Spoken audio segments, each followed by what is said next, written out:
नरक और स्वर्ग का प्रकाश। साक्षी नंबर 6। स्वर्ग। लूका 22:30।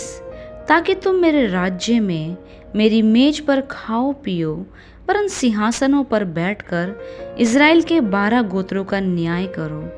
उस स्थान पर हमें परमेश्वर ने एक बहुत ही सुंदर स्वागत हॉल दिखाया। जिस तरह का पूरा ब्रह्मांड संसार में हमने कभी नहीं देखा। एक ऐसा बड़ा सिंहासन देखा जिसके ऊपर 2 शुद्ध सोने की कुर्सियां रखी थी। ये कुर्सियां कीमती पत्थरों से जड़ी थी। इस तरह के पत्थर धरती पर हमने नहीं देखे थे।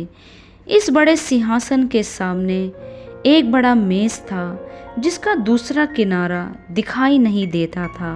इस मेज पर एक सफ़ेद कपड़ा था। ये कपड़ा इतना सफ़ेद था जितना सफ़ेद कपड़े की तुलना धरती पर किसी चीज़ से नहीं की जा सकती। बहुत किस्म के स्वादिष्ट भोजन मेज पर रखे थे। हमने इस टेबल पर अंगूर और संतरे भी देखे। प्रभु यीशु मसीह ने इसमें से हमें खाने की आज्ञा दी।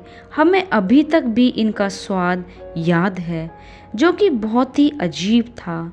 जो चीज़ें हमने स्वर्ग में देखी उनको हम शब्दों में बयान नहीं कर सकते। जो चीज़ें परमेश्वर ने हमारे लिए स्वर्ग में रखी हैं। 1 कुरिन्थियों 2:9।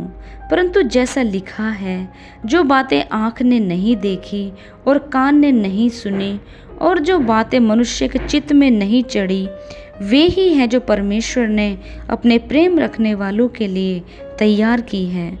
उस मेज पर परमेश्वर ने हमें एक रोटी देखने की आज्ञा दी जिसको मन्ना कहा गया है।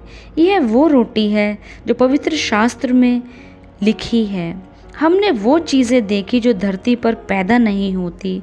जब हम स्वर्ग में जाएंगे तो इन चीज़ों का आनंद लेंगे।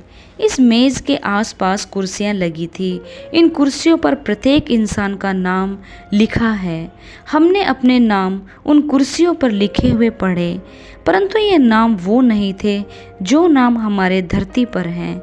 ये नाम नए थे जो कि ये नाम लेने वाले के सिवाय और कोई नहीं जानता। प्रकाशित वाक्य 2:17। प्रकाशित वाक्य 2:17। जिसके कान हो वह सुन ले कि आत्मा कलीसियाओं से क्या कहता है। जो जय पाए उसको मैं गुप्त मन्ना में से दूंगा और उसे एक श्वेत पत्थर भी दूंगा और उस पत्थर पर एक नया नाम लिखा हुआ होगा जिसे उसके पाने वाले के सिवाय और कोई ना जानेगा। लूका 10:20। तो भी इससे आनंदित मत हो कि आत्मा तुम्हारे वश में है, परंतु इससे आनंदित हो कि तुम्हारे नाम स्वर्ग पर लिखे हैं। वहाँ पर बहुत सारी कुर्सियाँ थी। वहाँ पर बहुत सारी जगह है। ये कुर्सियाँ उनके लिए हैं जो स्वर्ग राज्य में आने वाले हैं। यहाँ पर वो कुर्सियाँ भी हैं जो अपनी जगह से हटा दी गई है। इसका अर्थ यह है कि जो परमेश्वर की सेवा करते करते थक गए थे और उनके नाम जीवन की पुस्तक में से हटा दिए गए थे, इनको मेमने के विवाह के भोज की जगह से हटा दिया गया था। प्रभु जी ने हमें बहुत सारे व्यक्तियों को देखने की आज्ञा दी।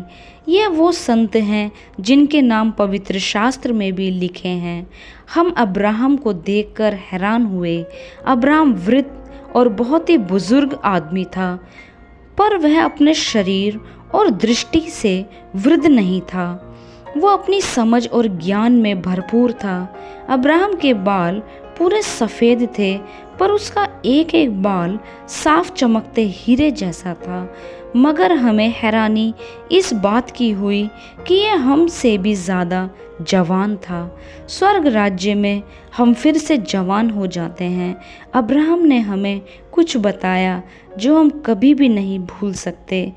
उसने स्वर्ग राज्य में हमारा स्वागत किया और हमें बताया कि हम भी इस जगह पर बहुत जल्दी आ रहे हैं, क्योंकि प्रभु यीशु मसीह का आगमन बहुत ही जल्दी होने वाला है। धन्यवाद। आमीन।